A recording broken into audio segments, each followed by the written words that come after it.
Welcome back नाजरीन। Programme आप देख रहे हैं गुड मॉर्निंग कोहिनूर। अभी हम बात करेंगे महकमा एक्साइज की, एक ऐसा महकमा पाकिस्तान का जिस पे शायद हुकूमत की नज़र भी बहुत कम जाती है और बेज़ाब्तगियाँ भी रोज़ पर रोज़ बढ़ती चली जा रही हैं। पहले भी हमने महकमा एक्साइज पर प्रोग्राम किया था, हालात और वाक़यात आपको दिखाए थे इनके ऑफिस के, लेकिन अब हम आपको ये बताने जा रहे हैं कि शहरियों की जेबों पर किस तरह डाका डाल रहा है महकमा एक्साइज, किस तरह से जो है वो रोज़ ब रोज़ बढ़ती हुई बेज़ाब्तगियाँ महकमा एक्साइज की सामने आती जा रही हैं। कहीं नंबर प्लेट की बात हो और नंबर प्लेट इशू करने की बात हो तो 2014-15 से जो है नंबर प्लेट्स इशू नहीं की गई हैं, लेकिन किसी भी महकमा एक्साइज के डायरेक्टर से पूछें तो वो साफ़ और वाज़ेह अल्फाज में ये कहते हुए नज़र आते हैं कि जी हमने तो काफ़ी हद तक ये काम कंप्लीट कर लिया है और ये नंबर प्लेट्स जो हैं वो काफ़ी हद तक पहुंचा दी गई हैं। लेकिन अगर हकीकत पे मबनी बात की जाए तो बात ये है कि महकमा एक्साइज ने एक नया दौर का आगाज़ कर दिया है। जो नंबर प्लेट पहले 1250 की होती थी उसको 2000 रुपये का कर दिया गया है, और जो मोटरसाइकिल की नंबर प्लेट होती थी वो 750 की होती थी, उसको 1500 रुपये पे ले गए हैं। यानी कि पैसे बटोरने का एक नया तरीक़ेकार शुरू कर दिया है। अब वो बेचारी आवाम कहाँ जाए कि जिन्होंने पहले ही पैसे जमा करवाए थे और वो पहले ही 2014-15 से जो है वो नई नंबर प्लेट्स का इंतज़ार कर रहे थे, वो तो बेचारे एहतजाज करके चीखो पुकार करके महकमा एक्साइज के जो है वो दरो दीवार पर अपनी तकलीफ़ें और परेशानियाँ वहाँ पर लिखवा के और कह कर थक चुके हैं, लेकिन कोई उनकी रुदात सुनने वाला मौजूद नहीं है, बल्कि उनको ये कहकर टाल दिया जाता है कि आपको आपकी नंबर प्लेट पहुँच जाएगी। ऑनलाइन सिस्टम भी इंट्रोड्यूस करवाया गया महकमा एक्साइज का नंबर प्लेट का, मगर वो भी कारआमद साबित ना हुआ। बिल्कुल वैसे ही जैसे कभी कभार जो है वो बिजली के मामला चल पड़ते हैं कि बिजली आती है जाती है, इसी तरह महकमा एक्साइज की बातें आती हैं जाती हैं, हवा में उड़ा दी जाती हैं। और अब ये जो पैसे बढ़ा दिए गए हैं, कीमतें बढ़ा दी गई हैं, इसका शहरियों पर क्या असरात मुरतब हो रहे हैं, क्या मामलात सामने आ रहे हैं, ये एक अलग बात है। इसका दूसरा एक और पहलू भी है कि ये तो अभी इन्होंने जो है वो कीमत बढ़ाई है कि जो गाड़ी की नंबर प्लेट है वो इन्होंने 1250 से बढ़ा के 2000 रुपये कर दी है, और मोटरसाइकिल जो है उसकी नंबर प्लेट की कीमत बढ़ा के 750 से 1500 रुपये कर दी है। अब एक बाइक चलाने वाला जो बंदा है, चले गाड़ी वाला 2000 रुपये किसी ना किसी तरीके से अफोर्ड कर लेगा, लेकिन जो एक बाइक चलाने वाला बंदा है जो पहले ही जो है वो जॉब करता है, वो 750 की बजाय जब 1500 रुपया जो है वो जमा कराएगा और दोबारा जमा कराएगा, पहले वो पैसे दे चुका है लेकिन नंबर प्लेट इशू नहीं हुई है, तो जिनकी नहीं इशू हुई है वो सुन लें कि अब उन्हें दोबारा से नंबर प्लेट लानी पड़ेगी। और अब यूनिवर्सल प्लेट्स आ रही हैं। पहले तो ये होता था ना कि लाहौर की प्लेट होती थी तो उसका नंबर जो है वो LH से शुरू होता था, या फैसलाबाद की थी तो F से स्टार्ट होता था। अब ऐसा कुछ नहीं है, अब पूरा जो है वो पंजाब की जो भी नंबर प्लेट्स होंगी वो यूनिवर्सल होंगी और उनके जो है वो यूनिवर्सल नंबर लगेंगे, और जो नहीं लगवाएगा उसको फिर महकमा एक्साइज जो है वो पकड़ लेगा। बिल्कुल वैसे ही जैसे गाड़ियाँ पकड़ ली जाती हैं, बाइकें पकड़ ली जाती हैं, और महकमा एक्साइज के लोग जो है वो रिकवरी करने में आपको पता है कि कितने दलेर हैं। यही नहीं है, बल्कि प्रॉपर्टी टैक्स की अगर बात कर लें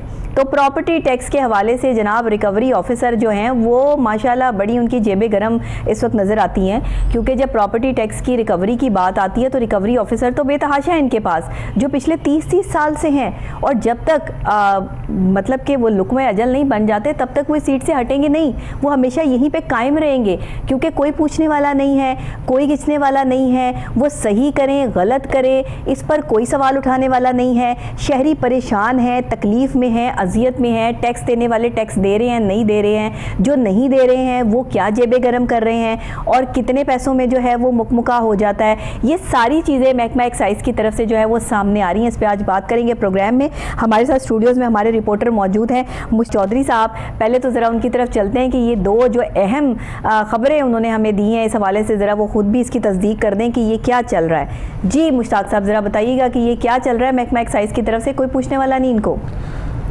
जी मुझे दरअसल कुछ यूँ है कि जो महकमा एक्साइज है ये पहले अगर 12-13 से देखा जाए तो बहुत वेल था और बहुत मामला इनके बेहतर थे जी। तो कभी कभी किसी आवाम को शिकायत ना थी, जो मोटर मालकान थे वो भी ठीक थे, सारे मामले ठीक चल रहे थे। अब कुछ जो आला हुक्मरान चेंज हुए, महकमे के कुछ लोग जो डायरेक्टर जनरल एक्साइज पंजाब बने, उन लोगों ने नए नए मनसूबे ला के आउट ऑफ कंट्री की तरह, जैसा लंदन में है या दूसरे आउट ऑफ कंट्री में है, जैसा कि एक नंबर प्लेट है उसको यूनिवर्सल किया जाए। अब जो पहले रजिस्ट्रेशन बुक थी पासपोर्ट साइज की या 1 पेज की, उसको जो है कि स्मार्ट कार्ड की शक्ल में लाया जाए। तो उसकी मुख्तलिफ कंपनियों से उसके ठेके करके ठेके के दौरान जो अपनी कमीशनें हैं वो कमीशनों की लालच में आकर आवाम को जो बेवकूफ़ बनाया गया है। हालांकि अगर रिकवरी करते हैं लोग पैसे तो देते हैं, उसके मुतबादल ना तो मुझे नंबर प्लेट मिल रही है ना आवाम को जो स्मार्ट कार्ड मिल रहे हैं। और स्मार्ट कार्ड भी एक दिया तो वो भी बंदा चश्मा लगाकर पढ़ सकता है, वैसे पढ़ा नहीं जाता। अब मैं बात वही फोकस करूंगा, अगर इस्लामाबाद की तरफ देखा जाए फेडरल दायरा है, इस्लामाबाद की तरफ जो स्मार्ट कार्ड है वो बिल्कुल ठीक है। और जो नंबर प्लेट है गाड़ी जब रजिस्टर्ड होती है साथ ही उसको दी जाती है, ठीक है। और स्मार्ट कार्ड 2 दिन के अंदर उसको प्रोवाइड किया जाता है। यहाँ 2 से 3 माह में एक स्मार्ट कार्ड पे लगाए तब जाके बंदे आवाम को कार्ड मिलता है। और अगर दूसरी तरफ देखें, अगर मैं गाड़ी रजिस्टर करवाने गया हूँ तो उसमें जो चीज़ें पेचीदगियाँ नज़र आ रही है, बेज़ाब्तियाँ नज़र आ रही हैं, मुझे 2 महीने तो स्मार्ट कार्ड नहीं मिलता। पंजाब की सारी गाड़ियों के नंबर चेंज हो जाएंगे सब बाइकों के? जी बिल्कुल सारे नहीं, जो पुरानी अब जो नई गाड़ी खरीदीएगी ना उसका नंबर चेंज होगा, उसका यूनिवर्सल लगेगा। और जो पुराने मॉडल की है 19, 20, 21 की है, 18 की है, वो पुरानी ही चल रही है तो उनके नंबर वही रहेंगे। लेकिन उनकी जो नंबर प्लेट पर जो मजीद इजाफा किया गया है गाड़ी की तरफ, एकदम से इतना इजाफा 1250 से गाड़ी की नंबर प्लेट 2000 रुपए की, ये इतना इजाफा कैसे हो गया? मैं चाहूँगा अगर 2000 लेके भी दे वहाँ को तो बड़ी गनीमत है। ये तो 2000 लेके भी किसी को प्लेट नहीं दे रहे हैं। आए दिन जो इनकी कमीशन है उस तरफ देखे तो जो कंपनी भाग जाती है, इसी तरह ज्यादा कमीशन की तरफ आ जाती है। जो हुकूमत पंजाब का रेवेन्यू उसमें नुकसान होता है जी। तो देर पास से प्लेट दे नहीं सकते तो नया ट्रेंड आगे और जारी किया जाता है। उस ट्रेंड में आपको पहले बता चुका हूँ कि अगर ये ईमानदारी से काम करे, जितना रेवेन्यू इकट्ठा हो रहा है आवाम को ईमानदारी से तो काम कर रहे हैं ना, 30 साल जो है वो बैठे रहते हैं अपनी सीटों पर, ईमानदारी तो है। ये दुकानदारी जो चमक रही है इनकी, ये दूसरा इसका पहलू ईमानदारी तो है, वर्ग के पूछने वाला कोई नहीं है। कोई जो अपनी जेबें गर्म कर रहे हैं, अपने घर बना रहे हैं, गाड़ियां ले रहे हैं, आप इनके जो है वो आला हुकाम के पास और आला अफसरान के पास जरा गाड़ियां तो चेक करें कौन सी हैं, कहाँ से आती हैं, कोई पूछने वाला नहीं। ये बात आपकी बिल्कुल ठीक है। ये मैं इसको इस लिहाज से कहूँगा को जो एक मुलाजिम एक सीट पर बैठा हुआ है वो 30 से 35 साल एक ही सीट पर काम कर रहा है। उससे आगे जो आला अफसरान है उनके क्या साथ बाजू के साथ हैं या उनके क्या मामला चलते हैं, ये हमें तो देखते हैं रोजाना के हिसाब से। सही। तो ये अगर मैंने पुरकशिश सीट लेनी है तो मैं पुरकशिश सीट का टेंडर भरूंगा। अभी मैंने इस सीट पे काम करना और इतनी देर करना, जब तक मैं हूँ तब तक वो मुतहद है, जब मैं नहीं हूँ तो मुतहद जो नया आने वाला होगा अफसर उसको हाथ में कर लेगा। सही। ये तो हमारे पंजाब की बदकिस्मती है। मैं तो इसको यही कहूँगी हमारी बदकिस्मती है कि हम अवाम से रेवेन्यू लेते हैं, उस मुतबादल बदकिस्मती मैं नहीं कहूँगी मुश्ताक साहब, ये हमारी जो है ना लापरवाही है। ये वो लापरवाही है कि जिसपे हम पर्दा डाल देते हैं जब हमें पता है कि काम नहीं हो रहा है, एक महकमा जो है वो लोगों को तंग कर रहा है या क्या मामलात हो रहे हैं, तो वहाँ पे भी तो चेंजिंग्स होनी चाहिए, वहाँ पे भी तो इम्प्लीमेंटेशन होनी चाहिए। हर काम जो है वो मीडिया का है कि मीडिया सामने लेकर आए और मीडिया दिखाए कि यहाँ पे ज़ाब्तगियाँ हो रही हैं, तो तब जाके जो है वो कान खड़े होते हैं और फिर वहाँ पर जो है वो रद्दोबदल की जाती है। अवाम जब तक जो है वो बुरी तरह मुतासर नहीं हो जाती किसी भी चीज़ से या किसी भी इदारे से, तब तक जो है वो उसका हल तलाश नहीं किया जाता। तो इस पे गौर करने की तो ज़रूरत है ना। बिल्कुल है। ये सारी चीज़ें आर्जी होती हैं, जब मीडिया बोलता है या इसमें प्रोग्राम में चलते हैं या इसकी रिपोर्ट चलती है, आर्जी तौर पर ये चीज़ें तो वहाँ सामने आती ठीक हो गई हैं, उससे महीना 2 महीने बाद वही हिसाब सूरत वही चलती है। ये बिल्कुल ऐसे ही है, बिल्कुल ऐसा है। तो अब मुझे ये बताइएगा प्रॉपर्टी के हवाले से अगर हम बात कर लें तो ये प्रॉपर्टी टैक्स जो है वो कितना वसूल करते हैं, और जहां इन्हें प्रॉपर्टी टैक्स वसूल करना चाहिए वहां तो खबरें कुछ ऐसी आती हैं कि प्रॉपर्टी टैक्स वसूल करने की बजाय अपनी जेब गर्म करके साइड पर हो जाते हैं। कई जो है वो साल नहीं पूछा जाता, प्रॉपर्टी टैक्स नहीं लिया जाता, और जो इनके कोई सियासी पर्सनैलिटीज़ हैं या कोई और लोग हैं वो तो टैक्स भी नहीं दे रहे। बहुत ऐसी खबरें जो है वो ऑन एंड ऑन होती हैं।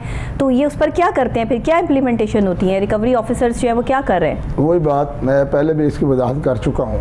ये जो लोग अगर प्रॉपर्टी टैक्स रिकवरी हमने करनी है तो हमारा तरीकाकार ये है कि जो हमने टैक्स लगाया है उस रिक्वायरमेंट के हिसाब से, रकबे के हिसाब से, तो हमें उससे टैक्स वसूल करना चाहिए। जो पुराने लोग 30 साल से या 35 साल से एक ही सीट पर होंगे तो उनके तल्लकात ऐसे बन जाते हैं, वो मजबूर हो जाते हैं। वो मामला जो ज़ाती जेब खर्च करने की खातर जो है ना, उसका साल 2 साल 6 साल जो टाइम पीरियड चलता रहता है, तो उस पर जो जब टैक्स इकट्ठा हो जाता है फिर उनको अपील करके कहा जाता है। जो अपील पे आते हैं तो चंद जो पेमेंट जो जमा करवाई जाती है, बाकी जो साथ बात होकर वो रिमांड अपील करते हैं या डायरेक्टर अगर खुद फैसला करे तो उस अपील पे जो है कि हुकूमत पंजाब रिकवरी को नुकसान पहुंचाया जाता है, जिससे डायरेक्टर साहब कोई इस पर जो है वो इम्प्लीमेंट नहीं कर रहे हैं। कोई डायरेक्टर साहब से आपकी बात तो हुई होगी और कुछ तो उन्होंने बताया होगा कि हम इस पे क्या इम्प्लीमेंट कर रहे हैं। उनका यही कहना, जो अपील हमारे पास आती है हम उसका फैसला क्लियर करते हैं। जो मैं सुनता मैं उसका फैसला करता हूँ, जो मुतलका अगर मैं रिमांड करता हूँ। अभी हमें जो है वो director property tax Noman Khalid साहब ने ऑन कॉल ज्वाइन कर ली है, जरा उनसे जो है वो प्रोग्राम में बात कर लेते हैं कि क्या हालात और मामला चल रहे हैं। जी अस्सलाम वालेकुम नोमान साहब।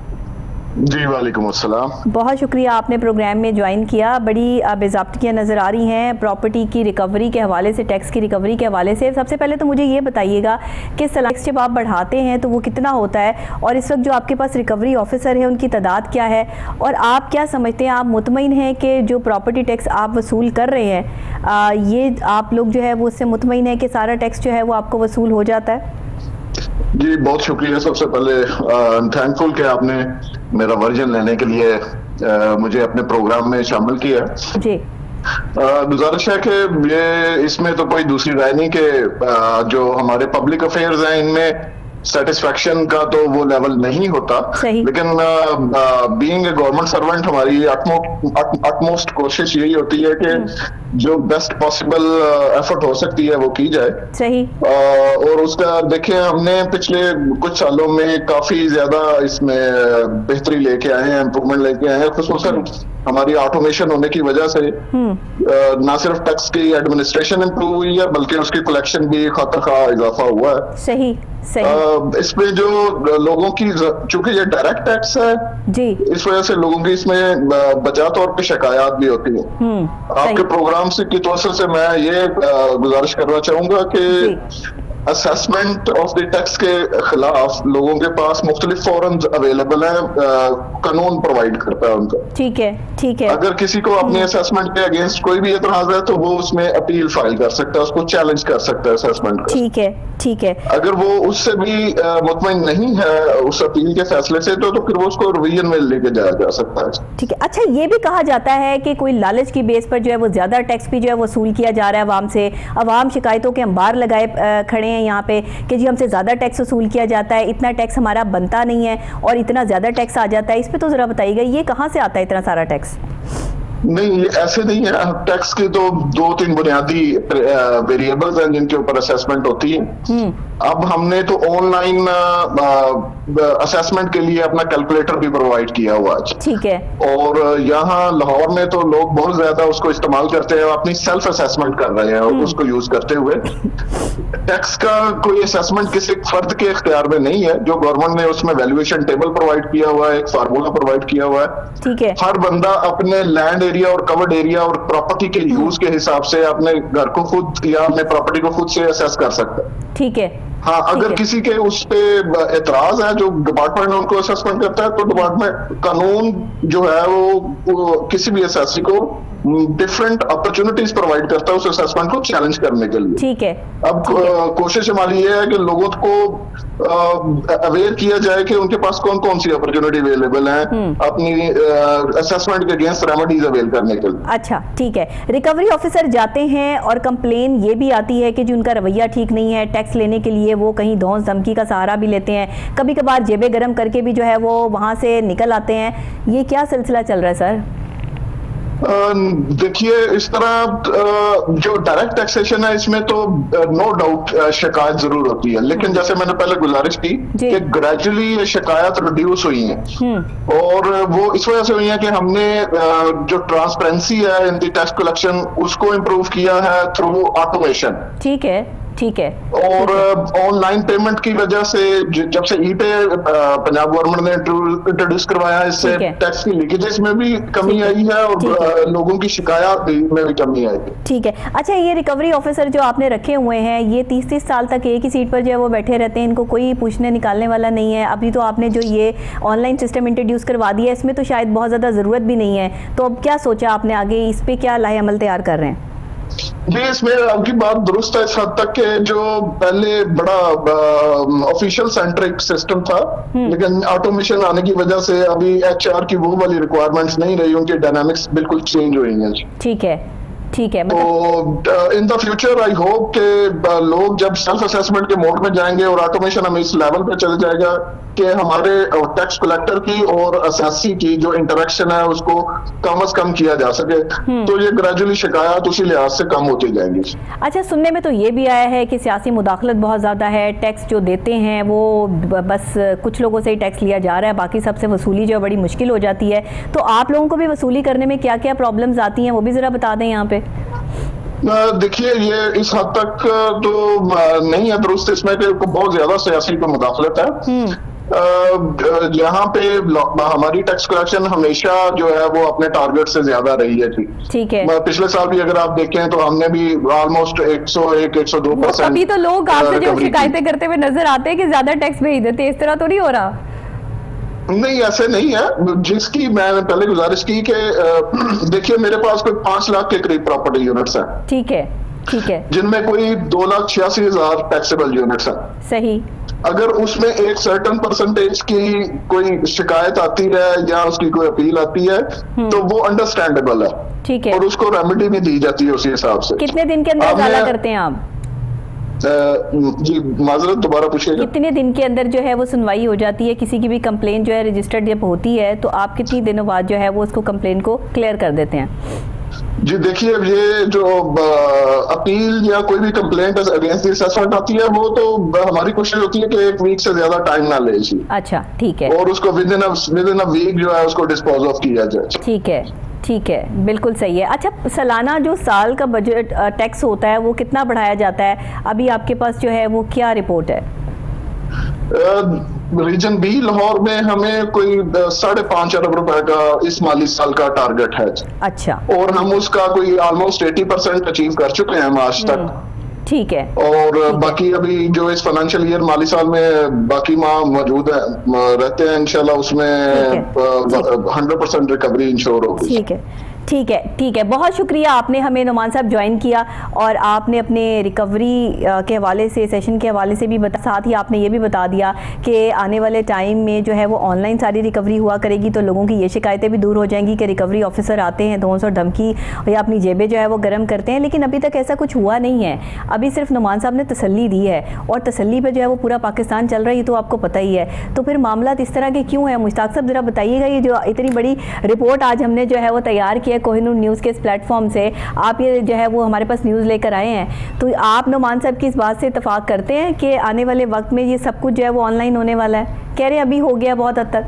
वो मैडम देखें, ऑनलाइन तो है, फिर अगर अभी हो गया है तो फिर हमारे पास शिकायतें क्यों आ रही हैं? शिकायतें इसलिए आ रहे हैं, सारे लोग पढ़े लिखे नहीं है, किसी लोगों को अवेयरनेस नहीं है। अगर लाहौर की आबादी, यहाँ की 1 करोड़ 1.5 करोड़ आबादी है, जो टैक्स जिंदगान है उसमें से देख ले चंद लोग पढ़े लिखे हैं, बाकी पढ़े लिखे जो तो पढ़ा लिखा होगा वो तो सब अपनी खुद कर लेगा। जो इलीगल जो नहीं पढ़ सकता, जिसको पता ही नहीं है आपका, तो वो कैसे करेगा? तो वो अवेयरनेस कायम करें ना, इसकी प्रमोशन करें, इसको कोई अवेयर करें, कोई कमर्शियल्स दें, पता लगे कि जी किस तरह आपने जो है वो टैक्स देना है। ये तो बहुत आसान काम है ना, जो पढ़े लिखे लोग नहीं हैं वो तो देख के समझ जाते हैं कि हमें ये टैक्स देने के लिए क्या करना है। देखो यूँ है कि जो प्लाजा मालकान है तो वहाँ जो अगर प्लाजा रेंटेड लोग बैठे हुए वहाँ उनका टैक्स बहुत ज्यादा है, तो वो कोशिश करते हैं मेरा सेल्फ का टैक्स मुझे आए। अगर एक प्लाजा में 100 शॉप्स हैं तो मैं उसको 30 जो है सेल्फ कर देता हूँ और जो बाकी 70 है उसका मैं कमर्शियल के हिसाब से टैक्स लगाता हूँ, उसमें काफी फर्क पड़ जाता है। तो इस लिहाज से जो मेल जोल है ना, वो जो ऐप इस्तेमाल खुद करी वो तो कोई घरेलू बंदा करेगा ना, जिसकी जाती प्रॉपर्टी है, जिसका घर है, जिसने अपनी रैश के लिए जो इस्तेमाल कर रहा है 10 मरले का या 1 कनाल का है, वो बंदे अपनी ऐप से टैक्स जमा कराएगा ना। जो प्लाजा मालकान है वो तो ऐसा नहीं करेंगे, उनको तो ऐसे नुकसान है। अगर पूरा टैक्स वो दें तो उनको नुकसान है। वो फिर क्या करते हैं? इस लिहाज से फिर वो सालबद होकर कुछ जो शॉप्स हैं उसको जाती करते हैं, मैं खुद मेरे इस्तेमाल में है या मेरे लोग बैठे हुए, मेरा भाई है या मेरे लोग बैठे हुए हैं, वो जाती इस्तेमाल में। इस लिहाज से जाती इस्तेमाल में वो टैक्स की रेशो कम हो जाती है। अच्छा, यानी अगर वही चीज आपके जाती इस्तेमाल में है तो वो उसका उतना टैक्स नहीं होगा, कम हो जाएगा, उसका कम हो जाएगा। ठीक है। जो कमर्शियल है, जो रेंटेड है, उसका टैक्स ज्यादा हो जाएगा, उसका टैक्स ज्यादा तो इस लिहाज से जो है ना वो उनकी बात बिल्कुल दुरुस्त है। हमने ऑनलाइन कर दिया है या अपने ही यानी अपने सिस्टम से, अपने ऐप से आप वो टैक्स कलेक्ट कर सकते हैं। या 50 में इतना टैक्स है, उसमें हेरा फेरी नहीं हो सकती, लेकिन सभी लोगों का तो ऐसा इशू नहीं है। हाँ, सही बात तो है। चंद लोग हैं जो रैशी उनके ही है ना, बाकी जो प्लाजा माल का आना, ये इतने बड़े लाहौर में प्लाजे हैं, उनसे कैसे टैक्स लेना है, ये भी तो स्ट्रैटेजी प्लान करें ना। इसको भी तो एक नई स्ट्रैटेजी जो इसके लिए प्लान करनी चाहिए कि जो ये बंदा ये कह रहा है कि मेरे अपने इस्तेमाल में है और मैंने ये रेंट आउट नहीं किया हुआ, जबकि वो रेंट पे जो है वो लेके चला रहे हैं वो हर चीज़, तो और आगे से जो है वो जो रेंट पे वहाँ बैठा हुआ उससे तो वो टैक्स वसूल कर रहे हैं, उससे तो वो चीज़ें ले रहे हैं, लेकिन खुद वो टैक्स पे नहीं कर रहे। तो ये भी तो एक बहुत बड़ा अलमिया है ना यहाँ का। टैक्स देना मालिक ने, जो रेंटेड उसने टैक्स नहीं देना। जो मालिक टैक्स देगा तो वही मुतलका रिकवरी अहल के कार के साथ बात हो जाएगा ना। मेरा टैक्स मारा 5-7 लाख मार रहा है, अगर मैं कुछ उसमें जाती हिस्सा कर देता हूँ तो मुझे उसका फायदा हो जाएगा, वो हाफ पे आ जाएगा। 5 लाख की बजाय वो 2.5 लाख पे आ जाएगा, 2,50,000 में आ जाएगा, तो मुझे ये फायदा होगा। जो जाती लोग इस्तेमाल जाती प्रॉपर्टी में उनका तो कोई इशू नहीं है। उनका इशू देखो अगर लग्जरी टैक्स है, सही बात, 4 कनाल का घर है उसमें लग्जरी टैक्स है, लमसम 4 लाख है या 5 लाख है। जो 3 कनाल से ऊपर का घर वो लग्जरी टैक्स लगे हुए हैं। बहरहाल बात यह है मुश्ताक साहब के टैक्स तो सबको अदा करना है। जो कौमें टैक्स अदा करती हैं वही कौमें तरक्की भी करती हैं और उन्हीं कौमों को जो है वो बुनियादी सहूलतें भी मुयस्सर आती हैं। जहाँ पर आप टैक्स जो है वो चोरी करेंगे, टैक्स पे नहीं करेंगे, वहाँ पे आप अपने मुल्क के साथ भी नाइंसाफ़ी कर रहे हैं और आप अपने साथ भी नाइंसाफ़ी कर रहे हैं, क्योंकि आने वाले वक्त में टैक्स तो आपसे ले ही लेना है लोगों ने। ऐसा तो नहीं है कि टैक्स जो है। बहुत शुक्रिया मुश्ताक साहब आपका। और नाजरीन, आप भी अगर कहीं भी आपको ये प्रॉब्लम आती है कि प्रॉपर्टी टैक्स के हवाले से आपके कोई भी इश्यूज़ हैं या आप समझते हैं कि कोई भी ऐसे मसाइल है जो आप कोहिनूर न्यूज़ तक पहुंचाना चाहते हैं, तो आप हमारे इस मॉर्निंग शो के थ्रू जो है वो पहुंचा सकते हैं। आप यूट्यूब पे भी, फेसबुक पे भी, सबसे पहले हमारे जो चैनल है कोहिनूर न्यूज़ उसको सब्सक्राइब कर लीजिए ताकि हमारी लेटेस्ट अपडेट्स जो है वो आपके पास आती रहे। डेली ये प्रोग्राम चलता है और डेली सुबह 10 बजे जो है मेरी आपकी मुलाकात होती है। आप इस पर मुझे कमेंट्स भी कर सकते हैं और साथ में जो है वो इसका हम आपको जवाब भी देंगे। जो भी मुश्किलात, जो भी परेशानी आपको हो आप लिखकर भेज सकते हैं। इसी के साथ मुझे ब्रेक लेनी है, ब्रेक के फौरी बाद वापस आपको यहीं से ज्वाइन करती हूँ, मेरे साथ रहिएगा।